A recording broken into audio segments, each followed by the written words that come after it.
రైతన్నకు ఇచ్చిన సొమ్మే 53,58,000 మంది రైతన్నలకు అక్షరాల 34,288 కోట్ల రూపాయలు ఒక్క రైతు భరోసా సొమ్మె. ఈ పెద్ద మంచి చంద్రబాబు నాయుడు ఏమన్నాడు?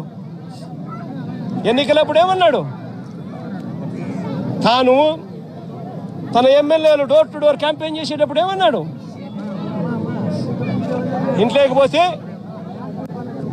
రైతన్న కండువా వేసుకొని ఇంట్లో నుంచి బయటకు వస్తా ఉంటే ఏమన్నాడు? చంద్రన్న వస్తాడు 20,000 ఇస్తాడు. జగన్ అయితే 13,500 కదా, 20,000 ఇస్తాడు.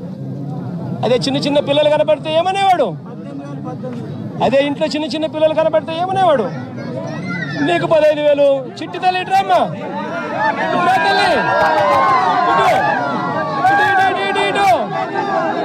ఇటు దగ్గరకు వచ్చి ఇటు ఇటు ఇటు ఇటు ఇటు నీకు 15,000. ఇదిగో నీ తమ్ముడికి నీకు 15,000. అదిగో నీ తమ్ముడికి ఇంకో తమ్ముడి దగ్గరకు వచ్చినా నీకు కూడా 15,000.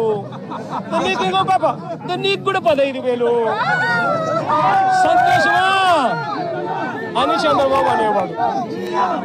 అదే జగన్ అయితే అమ్మఒడి కింద కేవలం అమ్మ ఖాతాలో 15,000 మాత్రమే వేస్తాడు.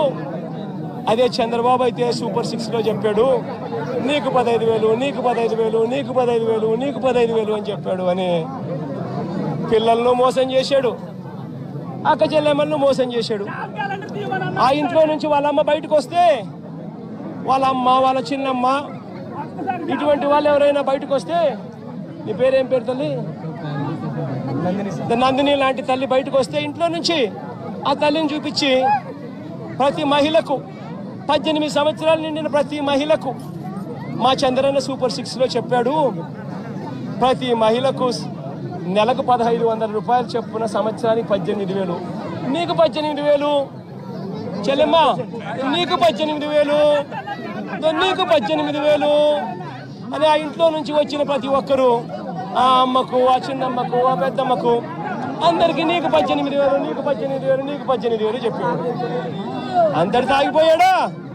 ఆ ఇంట్లో నుంచి 50 ఏళ్ళ పై చిలుకు గల్ల మహిళ ఎవరైనా బయటకు వస్తే, మా అమ్మ జమ్మ వయసులో ఉన్న ఎవరైనా బయటకు వస్తే, మా అమ్మ లాంటమ్మ బయటకు వస్తే వీళ్ళకేమనేవాడు?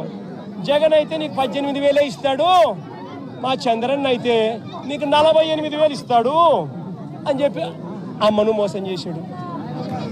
ఇంట్లో నుంచి 20 ఏళ్ళ పిల్లోడు బయటకు వస్తే ఏమనేవాడు? నీ పేరేం పేరమ్మా? ప్రకాష్. ఇట్లా ఇంట్లో నుంచి బయటకు వస్తే ఏమనేవాడు? ప్రకాష్ నీకు నెలకు 3,000, నీకు సంవత్సరానికి 36,000, నిరుద్యోగ వృత్తి నీకు ఇస్తాను. నేను అడుగుతా ఉన్నానయ్యా, ఎన్నికలు అయిపోయి 4 నెలలు అయిపోయింది. ప్రజలందరూ ఎదురు చూస్తూ ఉన్నారు. పిల్లలు బడులకు కూడా పోవడం మొదలుపెట్టాడు.